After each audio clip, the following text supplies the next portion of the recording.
السلام علیکم ورحمۃ اللہ وبرکاتہ۔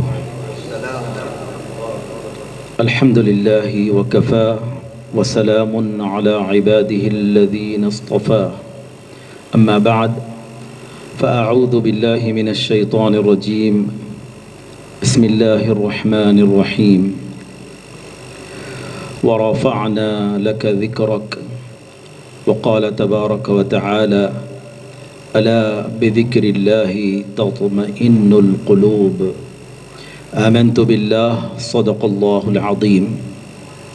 بصد عقیدت و احترام اپنے آقا و مولا سید عالم سیدنا محمد رسول اللہ صلی اللہ تعالی علیہ وآلہ وسلم کی بارگاہ بکس پناہ میں ہدیہ درود پیش فرما لیں۔ الصلاۃ والسلام علیک یا رسول اللہ، الصلاۃ والسلام علیک یا حبیب اللہ،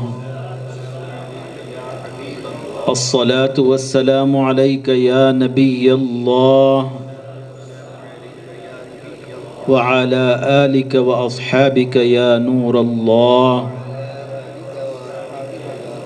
صلی اللہ تعالی علیہ وسلم۔ شمع رسالت کے پروانوں، میرے پیارے آقا صلی اللہ تعالی علیہ وآلہ وسلم کے پیارے دیوانوں، اللہ تبارک و تعالیٰ کی توفیق اور اس کی عنایت و ہدایت سے ہم اور آپ آج ذکر حبیب پاک صلی اللہ تعالی علیہ وآلہ وسلم کی اس نورانی بزم کو سجا کر اس میں شریک ہوئے ہیں۔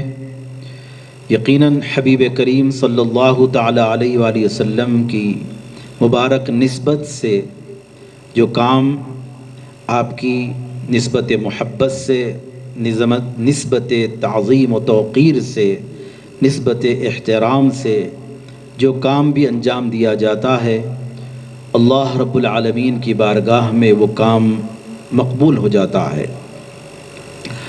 اسی لیے جو عمل علماء ربانیین فرماتے ہیں، جس عمل کی قبولیت میں شک اور تردد نہیں ہے، کہ جو عمل بندہ انجام دے، عمل کرے اور وہ عمل اللہ کی بارگاہ میں مقبول ہو گیا ہو، ایسا عمل جس کی قبولیت میں تردد اور شک نہیں، وہ عمل درود ہے۔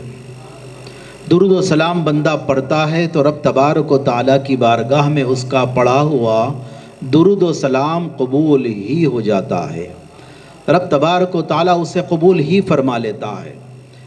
نماز کا اہتمام ہے، زکوٰۃ و روزہ و حج کی ادائیگی، ان کے اہتمامات ہے، دیگر عبادات کے اہتمامات ہے۔ ساتھ ساتھ بندے کو ایک خدشہ لگا رہتا ہے کہ یہ میرا عمل اللہ کی بارگاہ میں قبول ہوا ہو یا نہ ہوا۔ بندہ عاجزی، منت اور اس کا اہتمام کرتے ہوئے اس دعا کا اہتمام کرتا ہے، اللہم ربنا تقبل منا انکا انت السمیع العلیم۔ پیغمبرانہ عمل ہے یہ بھی۔ عبادتوں کی ادائیگی کے بعد بندہ یہ ذام میں نہ رہے کہ میں نے یہ عبادت انجام دے دی ہے، میں اتنی عبادت کرنے والا، اتنی عبادتوں کا اہتمام کرنے والا، اتنے مرتبہ تسبیح کے دانے پھیرنے والا، اتنے ذکر و اذکار کرنے والا ہوں، یہ ذام میں نہ رہے، بلکہ انبیاء علیہم السلام جیسی ذوات مقدسہ، وہ مقدس ذاتیں بھی اللہ رب العزت کی خوشنودی کے لیے عمل خیر انجام دیتے ہیں، خیر اور بھلائی کے کام انجام دیتے ہیں، لیکن اس کی ادائیگی ان عمل خیر اور نیکی کے کام کی انجام دہی کے بعد بھی رب کی بارگاہ میں یہ گری وزاری کے ساتھ عرض گزار ہوتے ہیں، ربنا تقبل منا انک انت السمیع العلیم۔ اے ہمارے پروردگار، تو ہم سے قبول فرما لے، تقبل منا، ہم سے تو قبول کر لے، عمل خیر جو ہم نے کیا ہے اسے قبول فرما لے، انک انت السمیع العلیم، بے شک تو ہی سننے والا اور جاننے والا۔ میرے پیارے آقا صلی اللہ تعالی علیہ وآلہ وسلم کے پیارے دیوانوں، لیکن درود پاک کے عمل کے تعلق سے علماء نے فرمایا کہ یہ عمل اللہ تبارک و تعالی قبول ہی فرما لیتا ہے۔ اسی لیے یہ حکمت کہ جب بندہ دعا کرتا ہے، دعا کے لیے رکھا گیا ہے کہ بندے کی دعا زمین اور آسمان کے درمیان میں رکی رہتی ہے، اٹکی رہتی ہے، حتی یصلی علی، اس وقت تک جب تک کہ وہ دعا کرنے والا بندہ مجھ پر درود نہ پڑھ دے، اس وقت تک رکی رہتی ہے۔ تو درود پاک دعا کی قبولیت کا بھی وسیلہ، سبب اور ذریعہ بن جاتا ہے۔ اسی لیے درود پاک بندہ جب دعا کا اہتمام کرتا ہے تو آغاز میں بھی درود پڑھتا ہے، اور دعا کرنے کے بعد دعا کے اختتام پر بھی درود پاک پڑھتا ہے۔ اس میں حکمت یہ بتائی گئی کہ جو کچھ دعائیں کی گئی ہیں تو پہلے درود پڑھا گیا، اختتام میں درود پڑھا گیا، تو اللہ تبارک و تعالیٰ کی کریم ذات درود کو بھی قبول فرما لیتی ہے۔ پہلا پڑھا ہوا درود ہو، اخیر میں پڑھا ہوا درود ہو، یا جب یہ دونوں ابتدا اور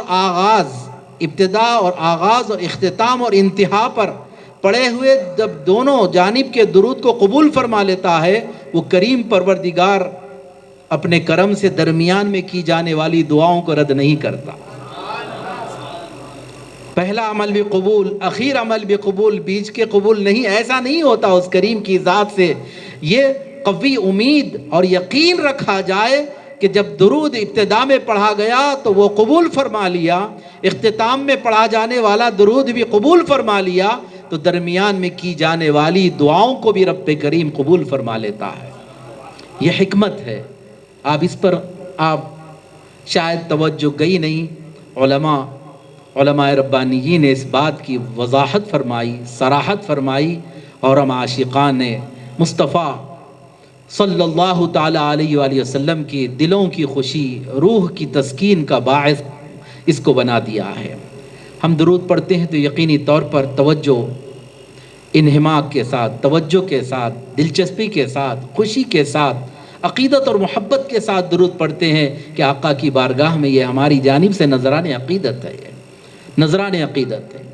حضرات گرامی، یہ محفل ذکر حبیب پاک کی محفل ہے۔ حبیب کریم صلی اللہ تعالی علیہ وسلم کا ذکر دو طرح سے کیا جاتا ہے، زبانی ذکر دو طرح سے کیا جاتا ہے۔ حبیب پاک کی نعت دو طرح سے پڑھی جاتی ہے، زبان سے کیا جانے والا ذکر، زبان سے کی جانے والی نعت ہے۔ یہ ایک نعت نثر میں ہوتی ہے، نثر یہ جو میں گفتگو کر رہا ہوں یہ نثر ہے۔ ایک نعت ہوتی ہے نظم میں ہوتی ہے، نظم جو اشعار ہوتے ہیں منظم جمے ہوئے، ایک اس کا قاعدہ قانون ہے اشعار کا، شعر اور سخن جو ہوتا ہے، اشعار اور شعراء، یہ جو شعر گوئی ہوتی ہے اس کا باضابطہ ایک ضابطہ اور قانون ہے۔ اس ضابطے اور قانون کے تحت میں جب جو کلام کیا جاتا ہے اس کے اوزان مقرر ہے، اس وزن پر گفتگو کی جاتی ہے تو باضابطہ منظم کلام۔ جی ہم عمومی طور پر نعت مصطفیٰ پیش کریں گے جو ہم عام طور پر یہ کرتے ہیں، تو نعت وہ منظم نعت پاک سنائیں گے۔ تو نظم والی جو نعت ہوتی ہے وہ جو نعت خواں ہوتے ہیں وہ نظم والی نعت سناتے ہیں، لیکن مقررین بھی آ کر جو ہاتھ میں مائک لے کر تقریر جو کرتے ہیں دراصل وہ بھی نعت مصطفیٰ ہی ہے، وہ بھی نعت مصطفیٰ ہی، وہ نعت نثر میں ہے۔ یہ نثر، یہ جو گفتگو ہوتی ہے اس کو نثر کہتے ہیں، یعنی غیر منظم ہوتا ہے۔ شعر گوئی جو ہوتی ہے، شعر و شاعری جو ہوتی ہے، اس کے جو اوزان، اس کے جو قواعد ہے اس سے ہٹ کر صرف نثر میں گفتگو ہوتی ہے۔ جو سرل میں جو گفتگو کر رہا ہوں کوئی اوزان، اس کے وزن اور پیمانے پر گفتگو نہیں ہے، نثر میں گفتگو ہے، یہ بھی نعت مصطفیٰ ہے۔ اور یہ دونوں طرح کی محفلوں کا انعقاد عمل میں لانا، نظم میں نعت پڑھی جائے اور سنی اور سنائی جائے، یا نثر میں نعت پڑھی جائے یا سنی اور سنائی جائے، یہ دونوں طرح کی محفلوں کا انعقاد صحابہ کی سنت ہے، خود مصطفیٰ کریم کی سنت ہے۔ نبی کریم صلی اللہ تعالی علیہ وآلہ وسلم ان محفلوں میں شریک بھی ہوتے۔ احادیث شریفہ کا بڑا ذخیرہ موجود ہے، صحاح ستہ کی حدیثیں، کتب صحاح ستہ، حدیث پاک کی جو مشہور و معروف صحیح کتابیں، 6 کتابیں، بخاری، مسلم، ترمذی، ابن ماجہ، داؤد، نسائی، ابو داؤد شریف، نسائی شریف، یہ جو ہیں یہ صحاح ستہ جنہیں کہا جاتا ہے۔ ان کتب احادیث میں بھی بہت بڑا ذخیرہ نبی کریم صلی اللہ تعالیٰ علیہ وسلم کی نعت پاک کی محافل کے تعلق سے بیان کیا گیا ہے، جس میں یہ محفل خصوصیت کے ساتھ جلسے منعقد ہوتے ہیں، عظمت مصطفیٰ کا عنوان، جی کوئی بھی جلسہ کسی بھی عنوان سے مقرر کر لیا جائے، ذکر حبیب کے بغیر کوئی بھی اسلامی جلسہ مقرر ہی نہیں ہو سکتا۔ ذکر حبیب کے بغیر جلسہ تو جلسہ، نماز مکمل نہیں ہوتی، بندے کی نماز مکمل نہیں ہوتی۔ اور ذکر بھی، میں نے ابتداً قرآن کریم کی آیت کریمہ پڑھی، مختصر 2 آیات کریمہ، کیونکہ محفل نعت ہے۔ ابھی ہمارے مہمان بلبل باغ مدینہ، عالمی شہرت یافتہ نعت خواں، مداح رسول حضرت مولانا قاری محمد رضوان خان صاحب الحمدللہ حیدرآباد آمد ہو چکی ہے، اور بس کچھ ہی لمحات میں رونق بزم بھی ہوں گے۔ ان کے انتہائی مسحور کن انداز میں ہم اپنے دل کو محبت رسول کا مدینہ بنائیں گے انشاءاللہ۔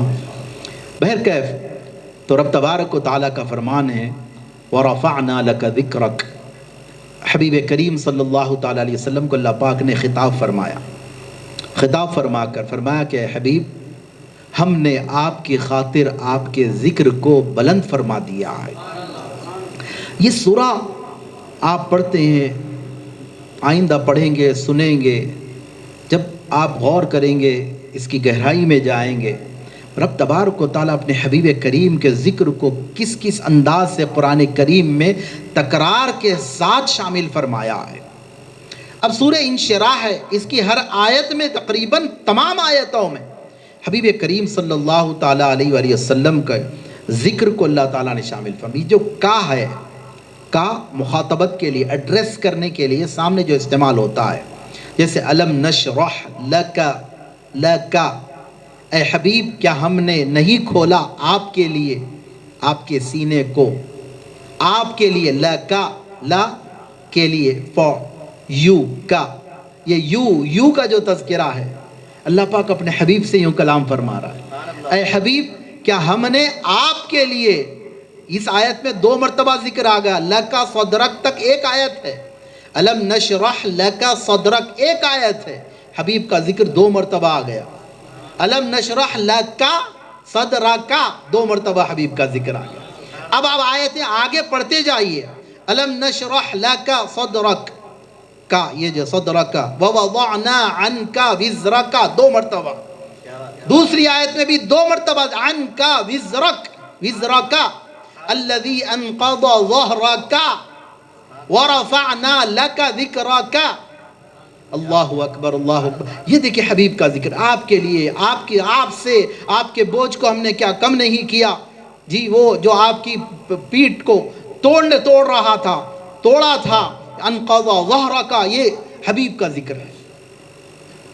عزیزان محترم، ذکر حبیب قرآن کریم کی آیات کے تعلق سے، قرآن کریم کی آیات کے تعلق سے علماء محققین، علماء ربانیین نے یہاں تک فرمایا کہ قرآن کریم کی ہر آیت یوں تو رب تبارک و تعالیٰ کی جہاں حمد و ثنا بیان کر رہی ہے، مصطفیٰ کریم کی نعت بھی بیان کر رہی ہے، مصطفیٰ کریم کی نعت بھی بیان۔ تو وَرَفَعْنَا لَكَ ذِكْرَكَ، اے حبیب ہم نے آپ کی خاطر آپ کے ذکر کو بلند فرما دیا ہے۔ اللہ اکبر۔ حبیب کریم صلی اللہ تعالیٰ علیہ وآلہ وسلم، جب آیت کریمہ اللہ تعالیٰ نے یہ ذمہ داری تفویض فرمائی، ذمہ داری حوالے کی آیتوں اور وحی کے پہنچانے کی حضرت جبریل امین کو، جی اسلامی بنیادی ابتدائی تعلیم جو حاصل کرتے ہیں وہ بھی جانتے ہیں، 4 بڑے فرشتوں کے نام یاد دلائے جاتے ہیں، جی ان کے کام بیان یاد دلائے جاتے ہیں، جبریل امین وحی لانے کی ذمہ داری، جی میکائیل علیہ السلام میں یعنی بارش کی ذمہ داری. جی آج کل تو یہ میں کا لفظ تو استعمال کہاں ہو رہا، لیکن قدیم آپ کتابیں دیکھیں گے تو میں برسانے کی ذمہ داری لکھا ہوا رہتا. اب آج کل کی نیو جنریشن بارش بولے بھی تو کیا نہیں، رین بولنا پڑتا.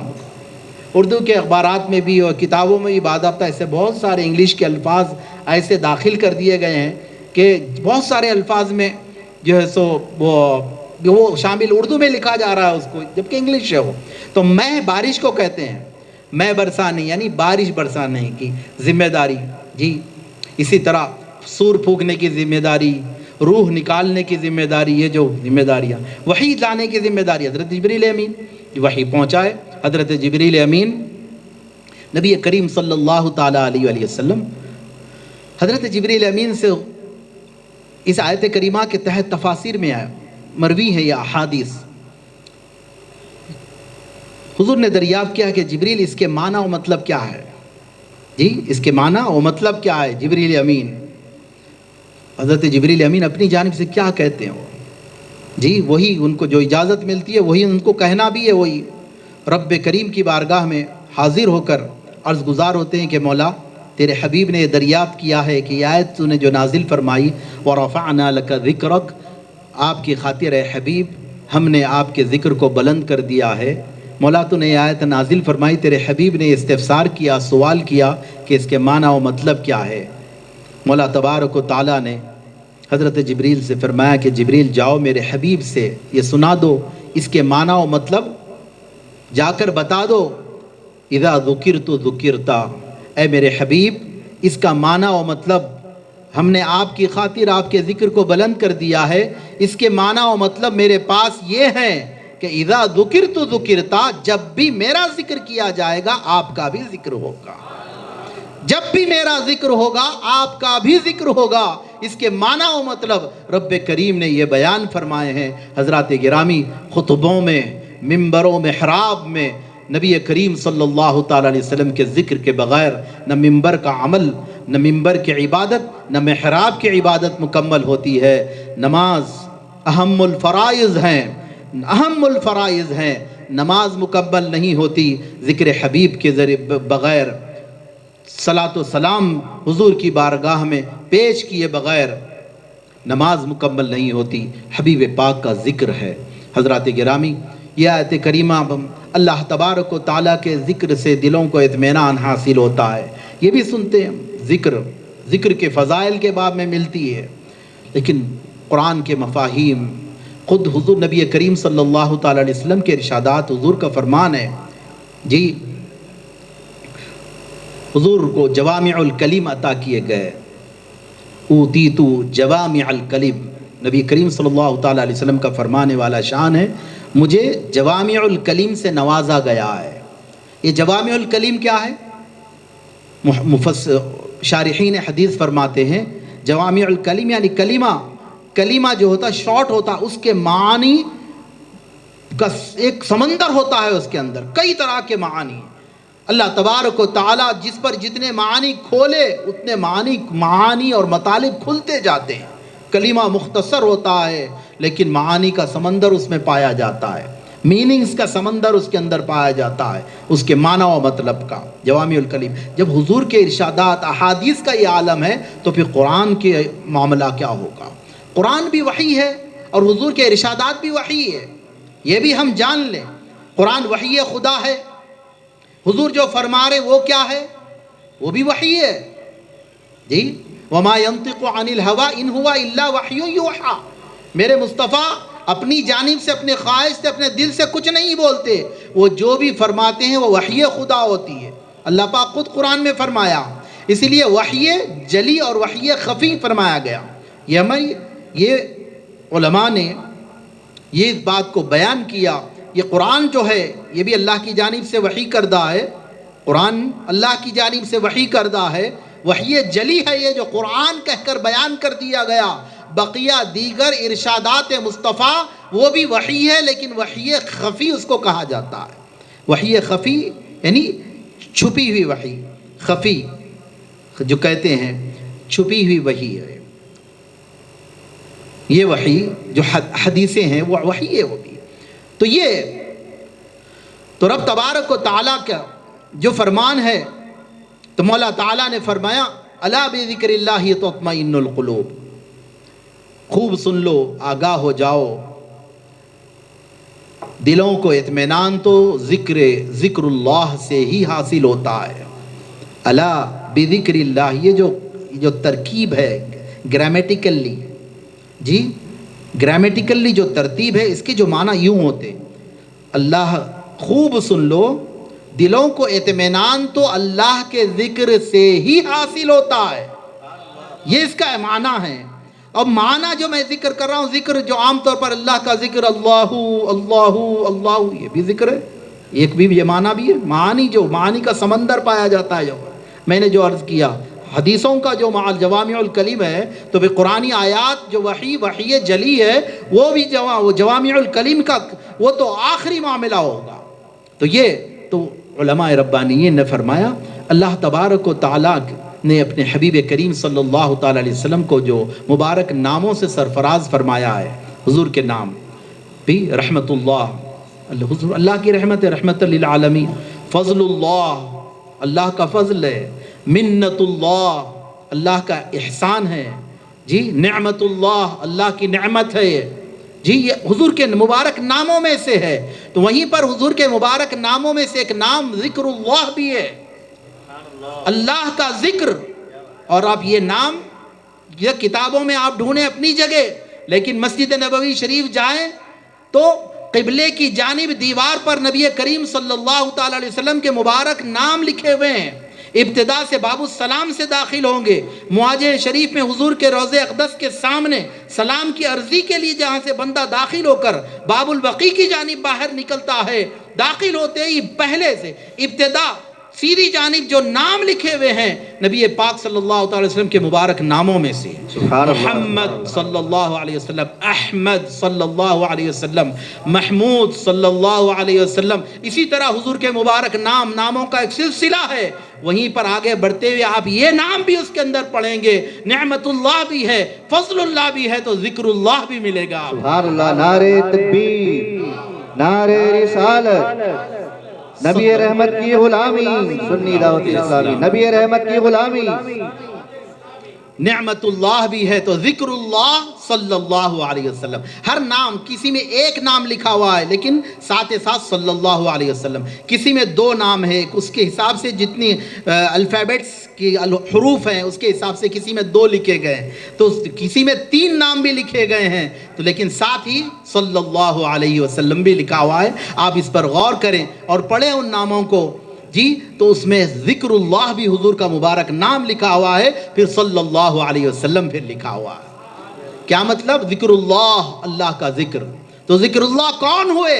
مصطفیٰ کریم ذکر اللہ ہوئے۔ قرآن کریم کی آیت کریمہ پڑھیے، الا بذکر اللہ تطمئن القلوب، عاشقوں کے لیے ایک عظیم سرمایہ ہے، سرمایہ سکون ہے، سرمایہ سکینت ہے۔ خوب سن لو، دلوں کو اطمینان تو مصطفیٰ کی ذات سے ہی حاصل ہوتا ہے، مصطفیٰ کی ذات سے ہی حاصل ہوتا ہے۔